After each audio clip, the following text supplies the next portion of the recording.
Doctor ortho Ayurvedic oil and capsule. अब दर्द भी घुटने टेकेगा। महिला पहलवानों से यौन शोषण मामले में भारतीय कुश्ती संघ के पूर्व अध्यक्ष ब्रजभूषण शरण सिंह को मिली बड़ी राहत। राउज एवेन्यू कोर्ट ने ब्रजभूषण को किया बरी।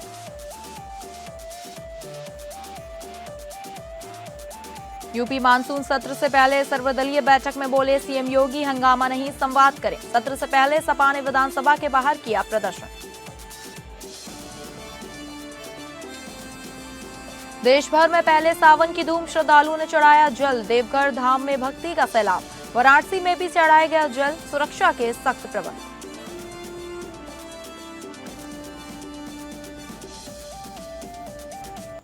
नमस्कार, आप सभी का बहुत स्वागत है टॉप अपडेट्स में और मैं हूं आपके साथ अंकिता सिंह। शुरुआत करते हैं टॉप अपडेट्स की। यूपी विधानसभा का मानसून सत्र शुरू होते ही सियासी माहौल गर्मा गया है और सपा विधायकों ने पोस्टर, बैनर व दान पेटी लेकर सरकार के खिलाफ जोरदार प्रदर्शन किया। सपा ने राम मंदिर चंदा चोरी, नीट पेपर लीक, शिक्षक भर्ती और आरक्षण जैसे मुद्दों को लेकर नारेबाजी कर सरकार को घेरा। संसदीय कार्य मंत्री सुरेश खन्ना ने विपक्ष पर मुद्दा विहीन होने का आरोप लगाते हुए कहा कि योगी सरकार हर सवाल का जवाब देने में सक्षम है। वहीं मुख्यमंत्री योगी आदित्यनाथ ने सत्र को महत्वपूर्ण बताते हुए गरीब, किसान, युवा और महिलाओं से जुड़े मुद्दों पर स्वास्थ्य चर्चा की अपील की। मुख्यमंत्री ने कहा कि सदन का समय जनप्रतिनिधियों के क्षेत्रीय मुद्दों को उठाने और उनके समाधान का प्रभावी मंच बनना चाहिए। सत्र के पहले दिन आजमगढ़ के निजामाबाद से सपा विधायक आलम बद्दी के निधन पर शोक प्रस्ताव पारित किया गया और उन्हें श्रद्धांजलि दी गई। वहीं पहली बार विधानसभा सदन में वंदे मातरम का पूर्ण गायन किया गया, जबकि विपक्ष ने शिक्षक भर्ती और चंदा चोरी जैसे मुद्दों पर सरकार को घेरने की तैयारी दिखाई। 4 दिवसीय मानसून सत्र 6 अगस्त तक चलेगा, जिसमें 4 अगस्त को अनुपूरक बजट पेश होगा और 6 अगस्त को बजट पर चर्चा होगी। भारतीय कुश्ती संघ के पूर्व अध्यक्ष और भाजपा के पूर्व सांसद ब्रजभूषण शरण सिंह को महिला पहलवानों से जुड़े यौन उत्पीड़न मामले में दिल्ली की राउज एवेन्यू कोर्ट ने बरी कर दिया। Additional chief judicial magistrate Ashwini Panwar ने अभियोजन को और बचाव पक्ष की अंतिम दलीलें पूरी होने के बाद फैसला सुनाया।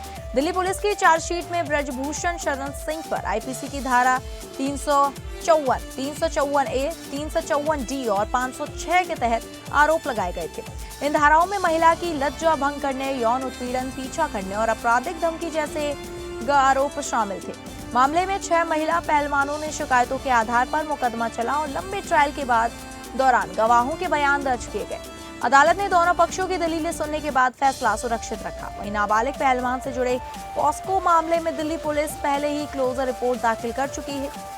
अब अदालत के अंतिम फैसले में ब्रजभूषण को महिला पहलवानों द्वारा लगाए गए आरोपों के मामले में बरी कर दिया गया है।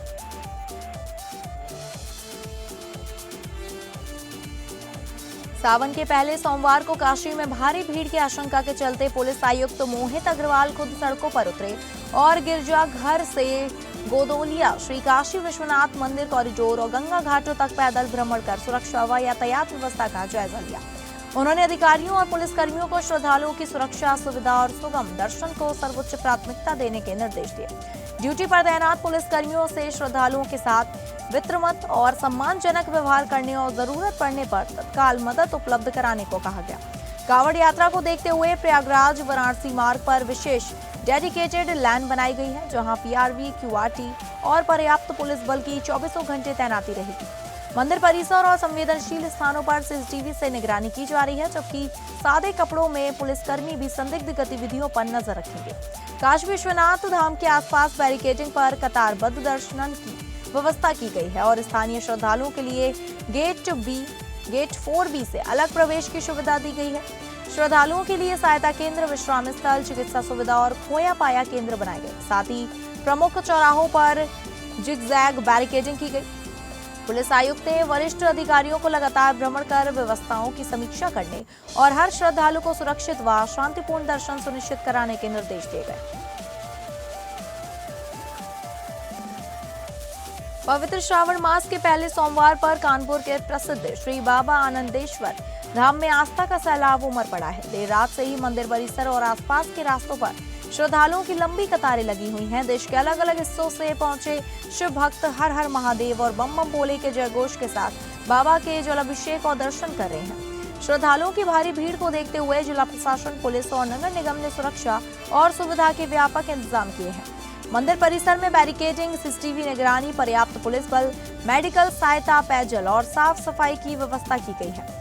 यातायात व्यवस्था को भी सुचारू रखने के लिए विशेष इंतजाम किए गए हैं और अधिकारी लगातार व्यवस्थाओं की निगरानी कर रहे हैं। प्रशासन को उम्मीद है कि सावन के पहले सोमवार पर लाखों श्रद्धालु बाबा आनंदेश्वर के दर्शन और जलाभिषेक के लिए पहुंचेंगे। श्रद्धालुओं से अपील की गई है कि वे निर्धारित मार्गों का पालन करते हुए शांतिपूर्वक और व्यवस्थित तरीके से बाबा के दर्शन करें। सावन की पहली सोमवारी पर बाबा बैद्यनाथ धाम में आस्था का सैलाब उमड़ पड़ा और सुबह से ही देश भर से पहुंचे शिव भक्तों की लंबी कतारें मंदिर परिसर तक नजर आई।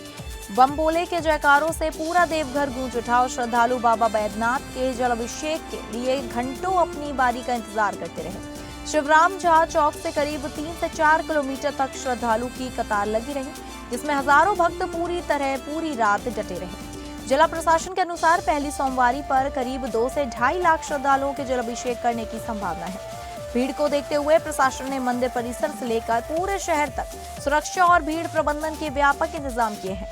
रविवार रात मंदिर का पट बंद होने के बाद श्रद्धालुओं को कतार में ही रोक दिया गया, जहां कई भक्तों ने बैठकर सुबह होने का इंतजार किया। बिहार समेत देश के अलग अलग हिस्सों से पहुंचे श्रद्धालुओं के लिए पूरे मेला क्षेत्र में मजिस्ट्रेट, पुलिस अधिकारी और अतिरिक्त पुलिस बल तैनात किए गए। प्रशासन ने पुलिस कर्मियों की ड्यूटी भी बढ़ाई गई और देर रात तक बढ़ने वाली भीड़ को देखते हुए लगातार व्यवस्थाओं की निगरानी की जा रही है।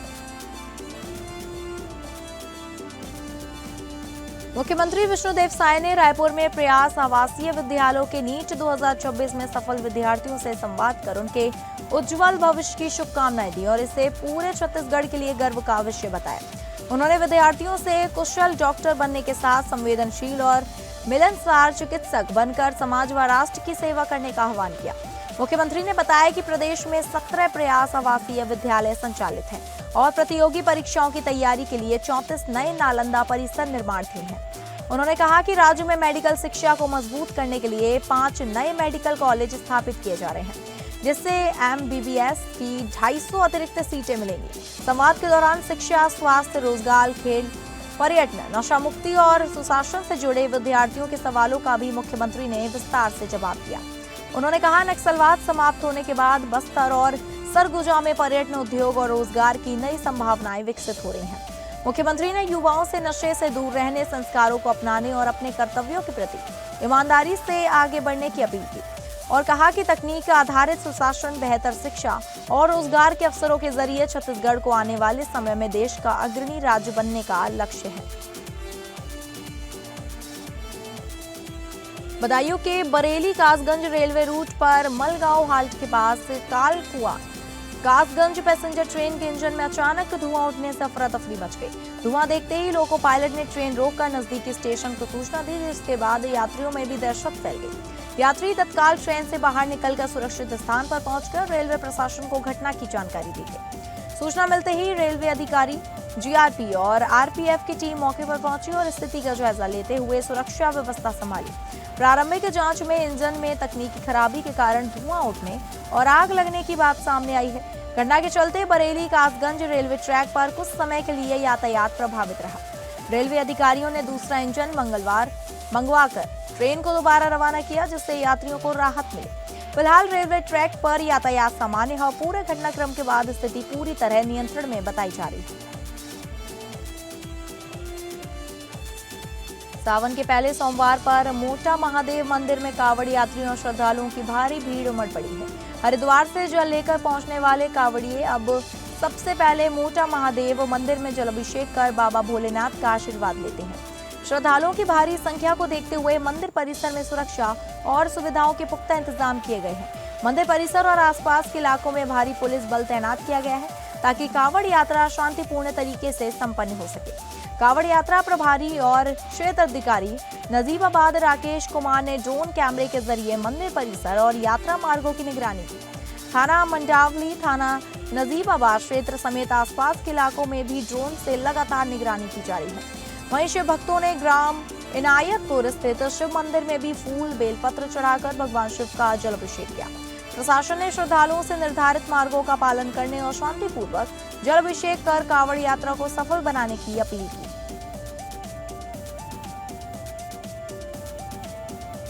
गढ़मुक्तेश्वर कोतवाली क्षेत्र के गांव अल्लाह बख्शपुर में मामूली विवाद को लेकर दो पक्षों के बीच जमकर मारपीट हो गई। देखते ही देखते विवाद ने हिंसक रूप ले लिया। दोनों पक्षों के बीच लाठी डंडे और धारदार हथियार चलने लगे।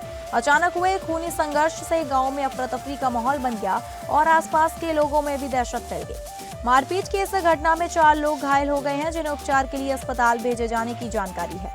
घटना की सूचना मिलते ही पुलिस टीम तत्काल मौके पर पहुंची और स्थिति को संभाला। पुलिस ने घटनास्थल का जायजा लेते हुए मामले की जांच शुरू कर दी है। स्थानीय लोगों के मुताबिक मामूली विवाद के बाद दोनों पक्ष आमने सामने आ गए और देखते ही देखते हिंसक झड़प हो गई। फिलहाल पुलिस पूरे मामले की जांच कर रही है और विवाद में शामिल लोगों के खिलाफ कार्रवाई की तैयारी की जा रही है। आगरा लखनऊ एक्सप्रेसवे पर माइलस्टोन 77 के पास तेज रफ्तार कार अनियंत्रित होकर ट्रक में जा घुसी, जिससे बड़ा हादसा होने से टल गया। कार में 3 लोग सवार थे और परिवार नोएडा से लखनऊ जा रहा था। तेज रफ्तार के कारण चालक कार पर नियंत्रण नहीं रख सका और कार सीधे ट्रक से जा टकराई। टक्कर इतनी भीषण थी कि कार के परखच्चे उड़ गए और मौके पर अफरा तफरी मच गई। हादसे में कार सवार 2 लोग घायल हो गए हैं, जिन्हें तत्काल एम्बुलेंस की मदद से सैफई पीजीआई अस्पताल भेजा गया। घटना की सूचना मिलते ही पुलिस और संबंधित अधिकारियों ने मौके पर पहुंचकर स्थिति का जायजा लिया। हादसे के बाद एक्सप्रेसवे पर कुछ समय के लिए यातायात प्रभावित हुआ और क्षतिग्रस्त वाहन को हटाने की कार्रवाई की गई। पूरा मामला करहल थाना क्षेत्र के माइलस्टोन 77 का है, जहां तेज रफ्तार को हादसे की मुख्य वजह माना जा रहा है। जहां पीलीभीत के बिलसंडा में अंधविश्वास का फायदा उठाकर झाड़ फूक के नाम पर लोगों को ठगने वाले गिरोह का पुलिस ने पर्दाफाश किया है। पुलिस ने मुख्य आरोपी अर्कीलुर रहमान को गिरफ्तार कर उसके कब्जे से चोरी किए गए सभी आभूषण बरामद कर लिए। आरोपी बीमार लोगों के इलाज का झांसा देकर घरों में प्रवेश करता और महिलाओं से सोने चांदी के जेवर उतरवा कर फरार हो जाता था। 6 जुलाई को शीतलपुर मरोरी गांव में आरोपी अपने 2 साथियों के साथ पहुंचा और बीमार महिला के उपचार के बहाने झाड़ फूंक का नाटक कर जेवर लेकर फरार हो गया था। शिकायत के आधार पर बिलसंडा थाने में मुकदमा दर्ज कर पुलिस ने आरोपी की तलाश शुरू कर दी। 2 अगस्त को पुलिस ने आरोपी को पूरनपुर क्षेत्र के कडेर चौराहे के पास से गिरफ्तार किया। आरोपी के पास से 3 सोने की अंगूठियां, 2 जोड़ी बालियां, लॉकेट, नोज पिन और चांदी की पायल बरामद हुई है। पुलिस ने मुकदमे में संबंधित धाराएं बढ़ाते हुए आरोपी के फरार 2 साथियों की तलाश भी शुरू कर दी है। पीलीभीत के माधो तांडा थाना क्षेत्र के लोहरपुरी फुलहर गांव में हुए उमाशंकर हत्याकांड का पुलिस ने खुलासा करते हुए मृतक की पत्नी ममता देवी को गिरफ्तार कर लिया है। पुलिस के मुताबिक ममता का गुजरात में फैक्ट्री में काम करने वाले नकुम भावेश से प्रेम संबंध था और दोनों ने कथित तौर पर कोर्ट मैरिज की थी। पुलिस का दावा है कि इस रिश्ते को लेकर उमाशंकर और ममता के बीच अक्सर विवाद होता था और 31 जुलाई को भी दोनों के बीच झगड़ा हुआ था। जांच के अनुसार विवाद के बाद ममता ने नकुम भावेश से फोन पर बातचीत की और पति से छुटकारा पाने की योजना बनाई। आरोप है कि उसी रात ममता ने आम के फ्लेवर वाली कोल्ड ड्रिंक में नींद की गोलियां मिलाकर उमाशंकर को पिला दी। पुलिस के मुताबिक बेहोश होने के बाद उमाशंकर की मुंह और गला दबाकर हत्या कर दी गई। सूचना मिलने पर पुलिस और फॉरेंसिक टीम मौके पर पहुंची, साक्ष्य जुटाई और शव को पोस्टमार्टम के लिए भेज दिया। ममता को कोर्ट में पेश करने के बाद जेल भेज दिया गया है, जबकि पुलिस फरार आरोपी नकुम भावेश की तलाश में जुटी है और मामले में आगे की कार्रवाई जांच जारी है। काठापाली प्राथमिक स्कूल की सहायक शिक्षिका गीता कुंभकार को अंधविश्वास फैलाने के आरोप में निलंबित कर दिया गया। शिक्षिका पर स्कूली बच्चों से लाल कपड़े में बंधे नारियल और चावल के जरिए कथित तौर पर टोना टोटका कराने का आरोप लगा है। इस पूरे मामले का वीडियो सोशल मीडिया पर वायरल होने के बाद शिक्षा विभाग ने जांच शुरू की थी। वायरल वीडियो और जांच प्रतिवेदन के आधार पर जिला शिक्षा अधिकारी ने निलंबन आदेश जारी किया। विभाग की ओर से शिक्षिका को कारण बताओ नोटिस भी जारी किया गया था, लेकिन उनका जवाब संतोषजनक नहीं पाया गया। इसके बाद विभाग ने कार्रवाई करते हुए उन्हें तत्काल प्रभाव से निलंबित कर दिया। निलंबन अवधि के दौरान उनका मुख्यालय बीओ कार्यालय बलौदा निर्धारित किया गया। शिक्षा विभाग का निलंबन आदेश तत्काल प्रभाव से लागू हो गया और मामले में विभागीय कार्रवाई आगे भी जारी रहेगी।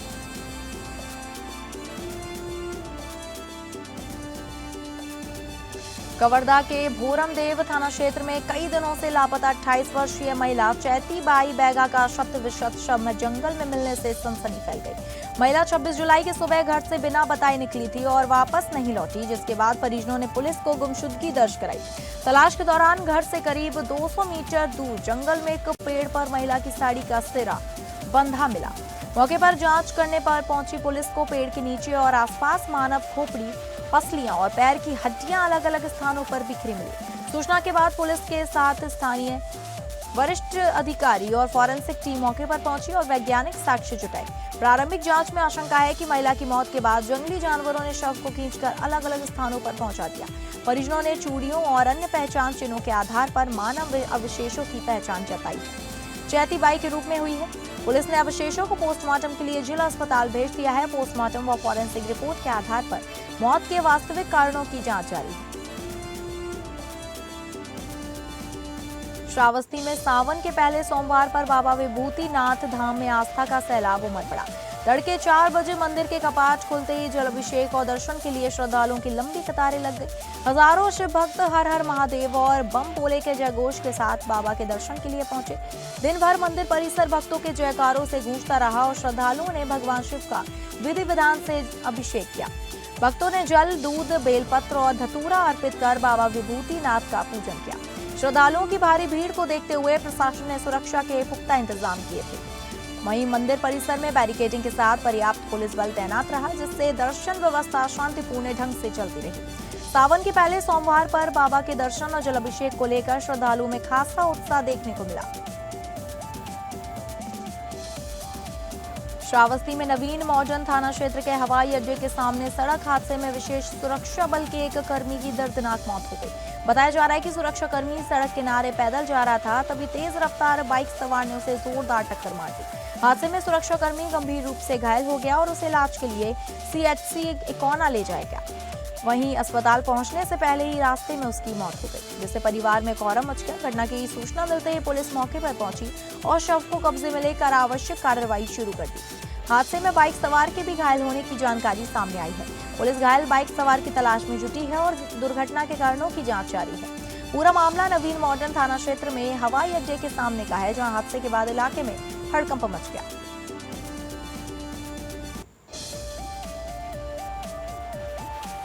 उज्जैन के महाकाल मंदिर से दर्शन कर गोरखपुर लौट रहे श्रद्धालुओं की कार जालौन में हादसे का शिकार हो गई। एट कोतवाली क्षेत्र की पिरौना चौकी के पास ओवरब्रिज पर कार हाईवे किनारे खड़े ट्रक में पीछे से जा घुसी। टक्कर इतनी जोरदार थी कि कार के अगले हिस्से के परखच्चे उड़ गए और मौके पर ही चीख पुकार मच गई। हादसे के वक्त कार में कुल 5 श्रद्धालु सवार थे, जो महाकाल मंदिर से दर्शन कर वापस लौट रहे थे। सूचना मिलते ही पुलिस मौके पर पहुंची और राहगीरों की मदद से घायलों को कार से बाहर निकाला। हादसे में घायल 3 लोगों को एम्बुलेंस की मदद से मेडिकल कॉलेज पहुंचाया गया। पुलिस ने मौके पर पहुंचकर दुर्घटना की जांच शुरू कर दी है और क्षतिग्रस्त कार को हटाने की कार्रवाई जारी है। वहीं पूरा मामला जालौन जिले के एट कोतवाली क्षेत्र की पिरौना चौकी के पास ओवरब्रिज का है। तो फिलहाल टॉप अपडेट्स में बस इतना ही। नमस्कार।